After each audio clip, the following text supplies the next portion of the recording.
नमस्कार, मेरा नाम है नरेंद्र भूटानी और आप सब देख रहे हैं पंजाब केसरी और नवोदय टाइम्स। आज के हमारे गेस्ट हैं अमित सियाल। मतलब इन्होंने पूरा देश, कानपुर से निकले, उसके बाद दिल्ली, फिर पूरा देश, फिर विदेश भी घूम के फिर वापस मुंबई में सेटल हो गए हैं कि नहीं भैया अभी तो एक्टिंग ही करनी है और कुछ मुझे जमता नहीं।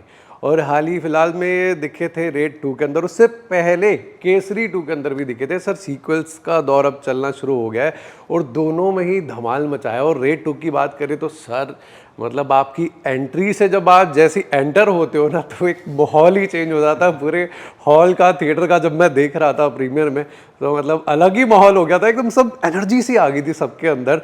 सो सबसे पहले तो बहुत बहुत मुबारक हो आपको रेड 2 की सक्सेस के लिए। एंड सर इस रेड 2 से आपकी क्या एक्सपेक्टेशंस थी एंड वो अभी तक शायद मीट होती हुई दिख रही हैं?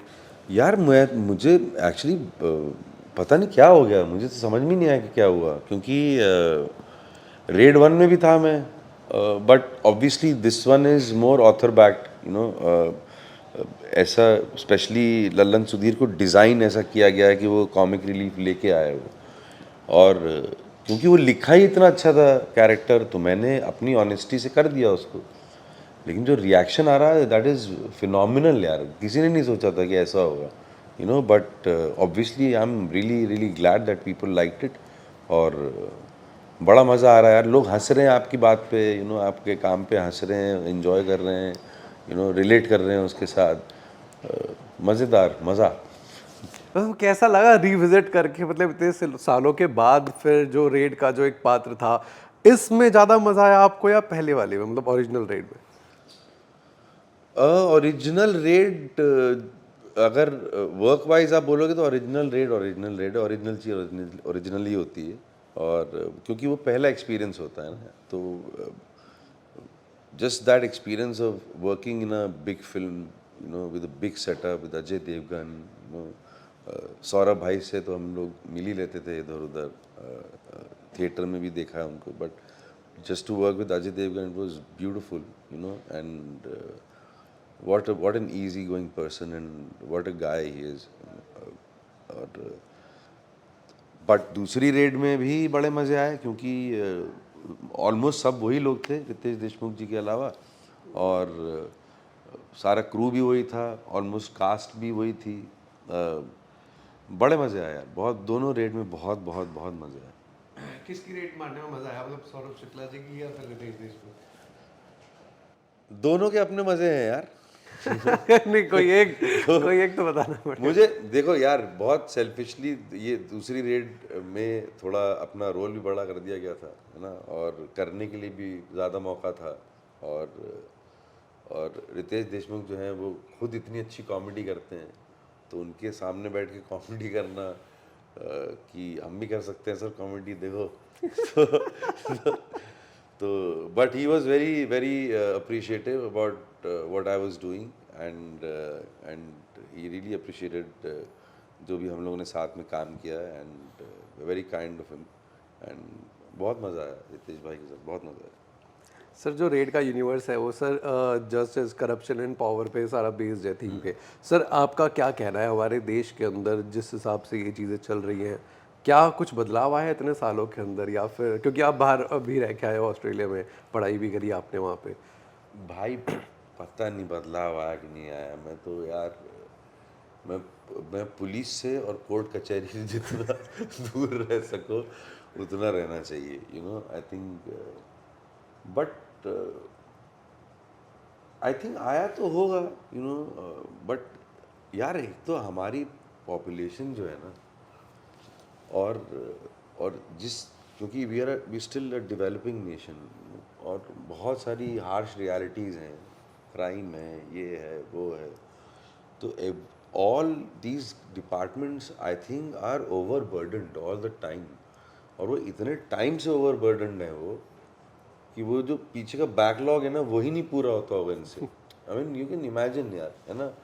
और तो अब बाकी तो मैं ज़्यादा इन डेप्थ तो मुझे पता नहीं है ये, बट है थोड़ा सॉरी स्टेट ऑफ अफेयर्स तो है यार, है ना। अभी कभी तो ट्रैक पे आना चाहिए, अब वो भगवान जाने कैसे आएगा ट्रैक पे यार। क्या डिफरेंस लगा जब आप बाहर रहने गए थे, आप पढ़ाई करने अरे गए बोरिंग थे? जगह है बाहर, कुछ मज़ा ही नहीं है वहाँ पे, सब कुछ स्ट्रीमलाइंड है, कोई chaos ही नहीं है यार, कुछ चैलेंज ही नहीं है लाइफ में, है ना। सब कुछ साफ सुथरा है, सड़कों पे गड्ढे नहीं है, और वहाँ चले जाओ, किसी ऑफिस में चले जाओ तो एक बार बोलोगे तो वो काम भी कर देते हैं। मतलब मुझे तो समझ में नहीं आया यार वो। ये बड़ी मीठी चूरी है सर। नहीं नहीं, मुझे समझ में ही नहीं आया, मुझे वापस आना पड़ा ये, क्योंकि मैं एक्चुअली जेन्युइनली 4 साल के बाद बोर हो गया वहाँ पे। मैंने कहा कुछ चैलेंज ही नहीं है भाई डेली बेसिस पे ना। यहाँ पे देखो आप, घर से निकलते ये चैलेंज, वो चैलेंज, फलाना हमें आदत होगी है ऐसे रहने की ना। हाँ मतलब यार, अगर हॉर्न की आवाजें ना सुने, ट्रैफिक में फंसे ना। क्या करे आदमी, मतलब वहाँ पे यार सोचो हॉर्न ही नहीं बज रहे हैं। एग्जैक्ट। मुझे तो याद है कि मैं ये तला मरीन एयरपोर्ट है मेलबर्न में ना, तो हम लोग ब्रोशर वोशर देख के यहाँ पे एडमिशन करवा लिया वहाँ यूनिवर्सिटी में। तो ये लंबी लंबी बिल्डिंग है ना, और गुड लुकिंग विमेन और गुड लुकिंग सिटीज़, ऐसा इस टाइप का कुछ छाप वाप के जैसा होता है यूनिवर्सिटीज़ का। चले गए भाई, वो मैं जब हवाई जहाज़ उतर रहा था ना एयरपोर्ट पे, तो मैं ऊपर से देख रहा हूँ, मैंने कहा खेती खेत है यार, खेती खेत है, बिल्डिंग कहाँ है यार। तो मैं फ्रीवे कभी देखा ही नहीं था लाइफ में, एक्सप्रेस वे फ्रीवे ना। तो एयरपोर्ट से सीधे वो कुछ 4.8 लीटर इंजन की गाड़ी थी वो, उसने थोड़ा सा गैस का पेडल दबाया तो ज़्ज़ ऐसे करके भागी वो। मैंने कहा भाई ये तो बहुत ही सही जगह आ गए, लेकिन ये जा कहाँ रहे हैं हम लोग। तो सीधे एयरपोर्ट से एक्सप्रेस वे पे उतरा है, वो एक्सप्रेस वे कुछ 25 किलोमीटर जाने के बाद सिटी के थ्रू जाता है फिर, यू नो। तो एयरपोर्ट जो बिल्कुल सिटी के बाहर है, लेकिन हमारा तो सिटी के बाहर भी सिटी के अंदर ही लगता है वो, है ना। तो मुझे लगा यार मैंने गलत डिसीजन ले लिया यार, इन्होंने बेवकूफ़ बना दिया भाई। यहाँ पे कोई बिल्डिंग विल्डिंग नहीं है, ऊटपटांग चीज़ें छाप दी इन्होंने। तो मैं बार बार टैक्सी वाले से पूछूं कि where is the city, where are buildings, तो वो कह रहा है इट विल कम। मैंने कहा भाई गलत हो गया। फिर जब एक बार सिटी में घुसे ना, मैंने कहा गुड इन्वेस्टमेंट, एनी सही वन जगह थिंग है। जो आप वहाँ की मिस करते हो, जो आपके दिल के बहुत करीब। यार देखो मैंने इतने अपना जो क्या कहते हैं, जवानी जो है ना भरपूर, 21 साल की उम्र में चला गया था वहाँ पे, और 25.5-25 में वापस आ गया था। तो ये मतलब पीक टाइम है जवानी का ना आपके, तो वो वहाँ बिताया, तो it's like a second home to me. I miss everything about it यार। क्योंकि एक तो हर किस्म के काम किए वहाँ पे, बहुत सारी दोस्तियाँ हुई, यूनिवर्सिटी करा, टैक्सी चलाई, सड़कें भी नाप ली सब वहाँ पे, यू नो। तो I know everything about that culture and that city and that country. I miss everything about it. आपने बात करी कि आपने गाड़ी भी चलाई, आपने बहुत सारे तरह के काम भी करे वहाँ पे जाके, and I am very sure आपने इंडिया में रहते हुए भी आपके पापा के साथ में भी आपने हाथ बटाया। सो क्या आपको लगता है कि मतलब जो आजकल के जो स्टार किड्स हैं, जो मतलब सीधा ऑफिस से निकल के अपना इंडस्ट्री में आ जाते हैं, तो उनको बहुत दिक्कतें फेस करनी पड़ती है, क्या वो यही डिफरेंस है कि मतलब हम जो जिस बैकग्राउंड से आप आते हैं, जिस एक्सपीरियंस के साथ आप आते हैं, वो उनके पास शायद नहीं होता, लाइफ का एक्सपीरियंस नहीं होता। बहुत ज़रूरी है यार वो होना। यार मुझे बहुत समय तक लगता रहा, जब एक्टिंग से परे हो गया मैं और पढ़ाई करने चला गया, यू नो, क्योंकि दिल्ली में थिएटर कर रहा था। वहाँ से डायरेक्टली फिर माँ बाप ने डरा दिया, मैं ऑस्ट्रेलिया चला गया आगे पढ़ाई करने। तो कुछ 7-8 साल तक एक्टिंग से जुदा था मैं, यू नो। तो भूल ही गया था ऑलमोस्ट कि चलो वो एक सपना था, उसको भूल जाते हैं, अभी कुछ नई ज़िंदगी स्टार्ट कर। और फिर वापस जब एक्टिंग में आया मैं, तो मुझे हम बहुत काफ़ी दिनों तक, काफ़ी टाइम तक ये लगता रहा कि यार कितना टाइम वेस्ट कर दिया यार, बताओ, है ना। 7-8 साल वेस्ट कर दिए, 7-8 साल लगा रहता तो अभी तक तो कुछ बन गया होता। बट नहीं, वो 7-8 साल की वजह से ही अच्छा एक्टर हूँ मैं, यू नो। और वो जो लाइफ के एक्सपीरियंसेस हैं कि आप अकेले, you have to fend for yourself, आपको सब कुछ अकेले करना है। आप दूसरे शहर में नहीं हो बॉस, आप दूसरे देश में, यू नो। और वो सब चीज़ें बहुत ज़रूरी हैं यार, यू नो। और इनफैक्ट अपने देश में भी अगर आप रह रहे हो तो सड़क पे रहना बहुत ज़रूरी है। सड़क की ज़िंदगी देखना, चलना फिरना, लोगों को मिलना, ऑब्जर्व करना, वो सब it is of utmost importance. Otherwise how will you emulate life if you haven't seen it?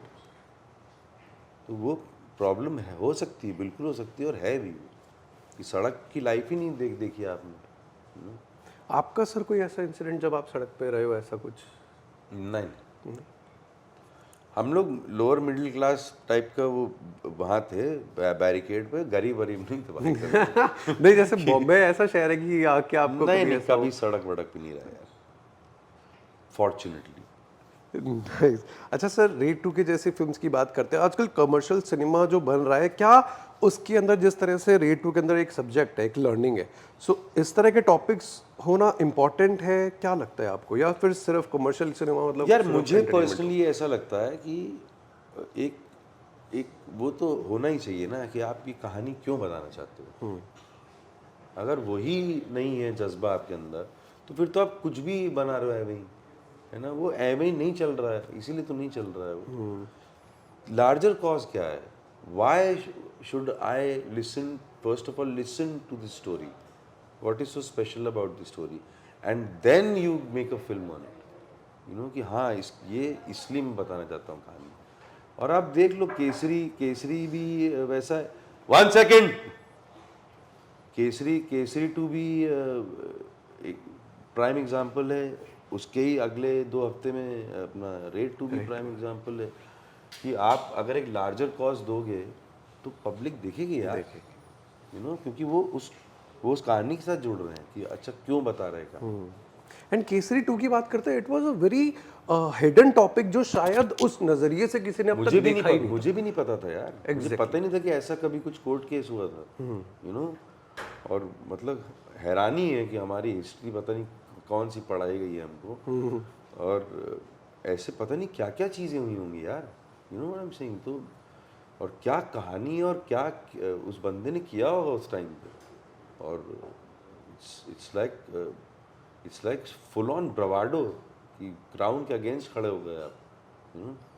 और मैं तो हैरान था ये कहानी सुन के। मेरा एक्चुअली मुझे मुझे जब लिया गया फिल्म में, तो मेरा बड़ा स्पेशल अपीयरेंस टाइप का छोटा सा कुछ रोल था। वो फिर बढ़ते बढ़ते बढ़ते बढ़ते वो ऐसे ही हो गया, पूरी वो फिल्म के पूरी अंदर फिल्म हो में ही तो हो गया वो भी अजीब सी मैजिकल चीज़ हो गई, समझ में नहीं। टाइम अच्छा चलता ना भाई। सर आपकी प्रेजेंस अच्छी है। टाइम टाइम अच्छा चलता ना, तो सब होने लग जाता है। ये सर आई थिंक सब्र का फल होता है सर, जो एक इंसान सब्र करके। भाई वो तो करना ही पड़ेगा, और कोई चारा नहीं। देखो क्या है ना, ये आप अगर कुछ बन भी गए हो ना, और वहाँ पीक पे हो, तो नीचे भी आ सकते बिल्कुल। हो, नीचे से ऊपर भी जा सकते हो। तो वो सब्र तो रखना ही पड़ेगा दोनों ही सिचुएशंस में। और करोगे क्या, और कोई चारा ही नहीं है, रखना ही पड़ेगा सब्र। कोई एक टीचिंग जो आपकी मम्मी या पापा ने आपको दी हो, जो आज तक आपके काम आ रही है या साथ में है, कि हाँ इसकी वजह से मतलब समथिंग मेरे को बिल्कुल हेल्प करा है मेरे को उसने?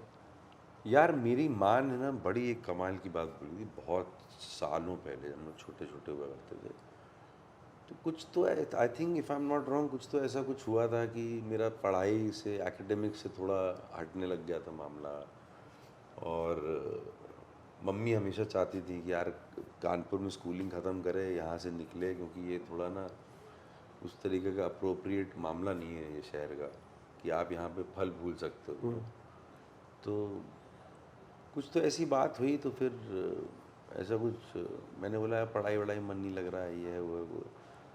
तो उन्होंने सोचा, उन्होंने फिर सोच के बोला कि देख, तुझे जो करना है कर, एक चीज़ बस ध्यान रखना कि अच्छा आदमी बनना। अच्छा इंसान बनेगा ना तो खुश रहेगा, कंटेंट रहेगा, और और अपने साथ ना, अपने साथ रहेगा, फिर ना भटकेगा नहीं। तो वही है भाई, अच्छा इंसान बनना है।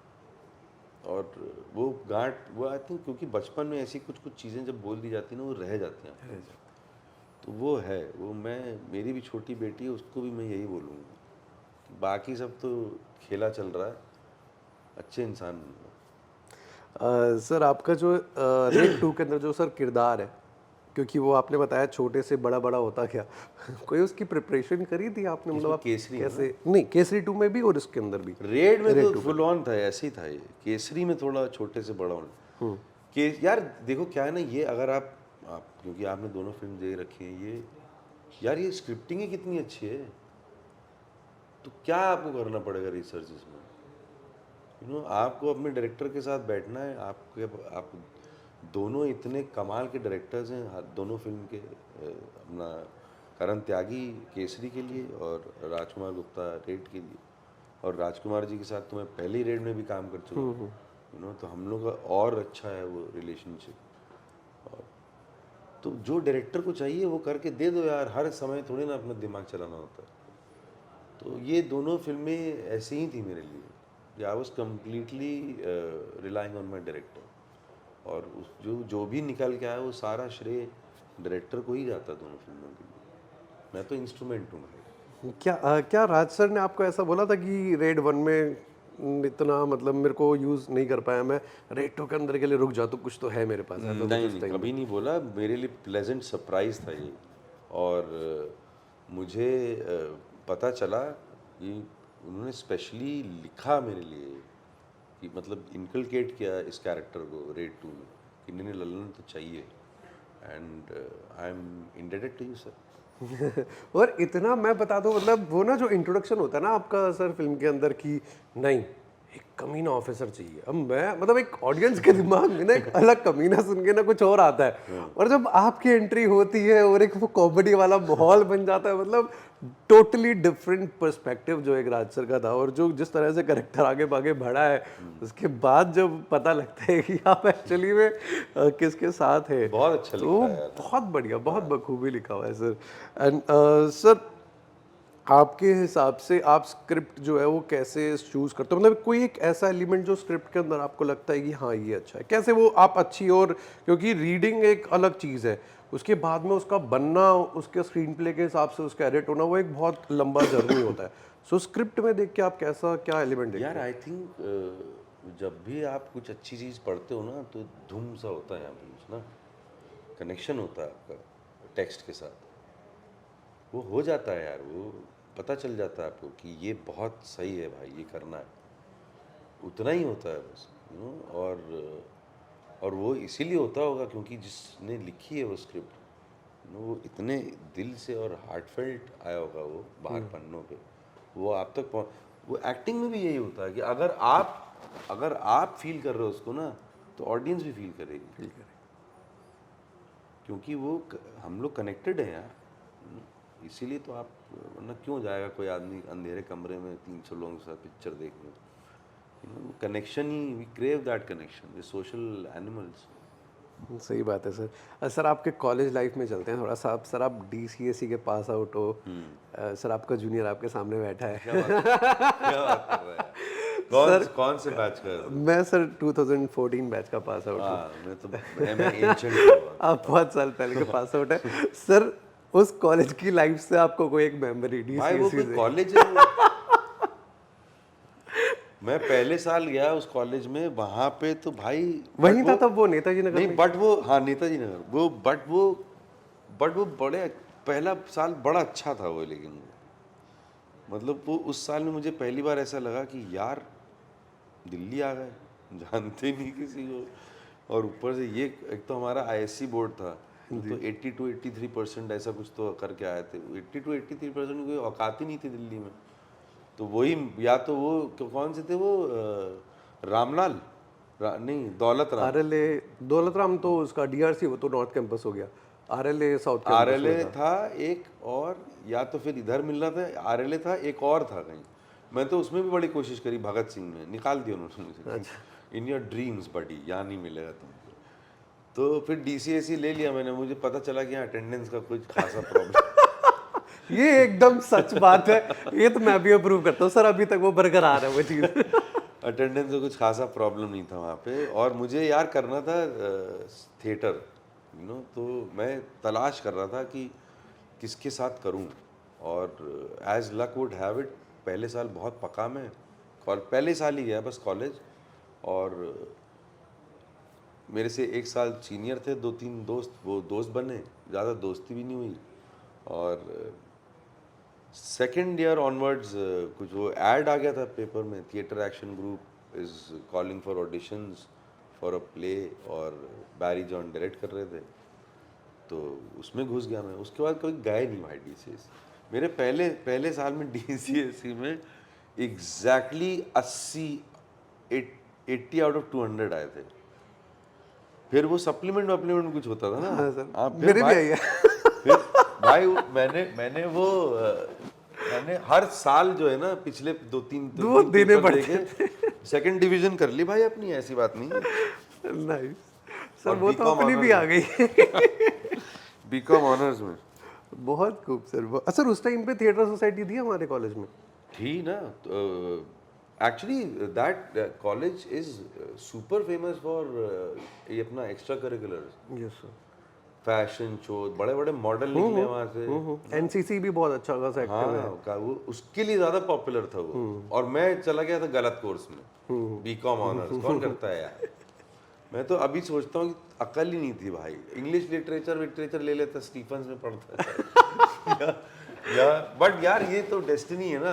अगर ये पढ़ाई में चला जाता मैं, या KMC में भी जा सकता था इंग्लिश लिटरेचर में। वहाँ का भी ड्रामेटिक क्लब काफी अच्छा है। सर अब यहाँ का भी अच्छा चल रहा है सर। हाँ, ये बहुत अच्छा चल रहा है। क्यों, पुरानी बात है।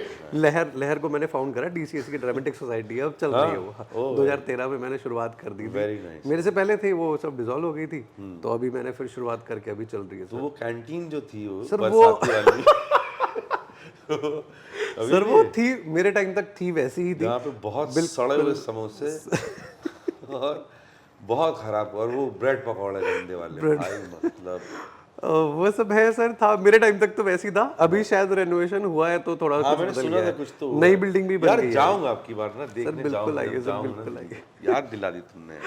सर आइएगा तो जरूर बताइएगा। उसके बाद एक अंकल भी आए थे हमारे टाइम में, एक अंकल थे कैंटीन के अंदर ऐसे वाले भटूरे। हाँ वही थे क्या आपके हाँ टाइम में भी? हाँ, तो वो है वही सर, वही थे। राजमा चावल भटूरे, वो सब हाँ पूरा मस्त वाले लगाते थे सर। वो एक डीओ की अलग पहचान होती हाँ, है। और कड़ी चावल। सर वापस आते हैं। हाँ सर अमित सियाल का एक्टिंग मेथड क्या है सर? यार, डिपेंड करता है, चेंज होता रहता है ना स्क्रिप्ट के हिसाब से। महारानी में मैं सोच के गया था, अरे क्या है ये, तो हिंदी में बोलना है, डिक्शन विक्शन कर लूँगा मैं। बहुत सारा काम कर रहा था, और कहा हाँ जैसे बाकी कर रहा हूँ, इम्प्रोवाइज करके अपना निकाल लेंगे, अपनी लाइनें बना लेंगे। तो वही कैंसिल कर दिया सुभाष जी ने। मैं बोला लाइनें नहीं बदली जाएंगी, रट के आज को हर बात का महत्व है, हर चीज़ पिरो पिरो की लिखी गई है जो, और एक लय है उसके अंदर, एक रिदम है, उसको मत तोड़ यार। तो फंस गया आदमी। तो अब फिर क्या है कि पहली बार ऐसा हुआ बहुत टाइम के बाद कि आपको कंस्ट्रक्ट कर दिया शो के क्रिएटर ने कि लाइनें नहीं चेंज कर सकते। तो उससे भी एक कुछ नया इवॉल्वमेंट हुआ अंदर कि ओ, इट्स लाइक दैट कि तुमको स्क्वायर में खड़ा कर दिया ना, कि अब यहीं खड़े होकर करो जो करना। तो अब आप ढूंढोगे ना तरीके नए नए, तो कुछ नई चीज़ें सीखने को मिली। कभी कभी मेथड अप्लाई करना पड़ता है, किसी किसी दिन मेथड अप्लाई करना पड़ता है सेम ही प्रोजेक्ट में, किसी किसी दिन स्पॉन्टेनिटी से करना पड़ता है। तो मेरे चेंज होता रहता है यार, और वो आई थिंक वो माइंड एंड बॉडी इतना अट्यून्ड हो चुका है कि वो अपने आप ही फिगर आउट हो जाता है वो, ऑटोमेटिकली कि आज कौन सा मेथड अप्लाई करना। रेड 2 की बात करते हैं। रेड 2 में क्या अप्लाई करा रेड 2 था? में भाई सिर्फ मौज, सिर्फ मजे। रेड 2 में कोई दिमाग नहीं, सिर्फ मजे। सर आजकल क्या पढ़ रहे हैं आप? कुछ देख रहे हैं सीरीज वगैरह जो भी रिसेंटली देखी यार है या अभी खुद मैंने पढ़ रहे वो हो? देखी भाई, एडोलेसेंस। अरे बाप रे बाप, कमाल थी यार, दिमाग ही हिला दिया। डिप्रेशन में चला गया मैं तो। हाँ, कि मत चले जाओगे ना कि भाई ऐसी चीज़ों में कब काम करने को मिलेगा, उस टाइप का डिप्रेशन, वैसे डिप्रेशन। बट देखी तुमने वो? हाँ बिल्कुल देखिए। कमाल है, बहुत ही अच्छा। एंड सच ग्रामर ही बदल दी ना यार उन्होंने, है ना। बहुत मज़ा आया वो देखिए, वही देखिए अभी लेटेस्ट में।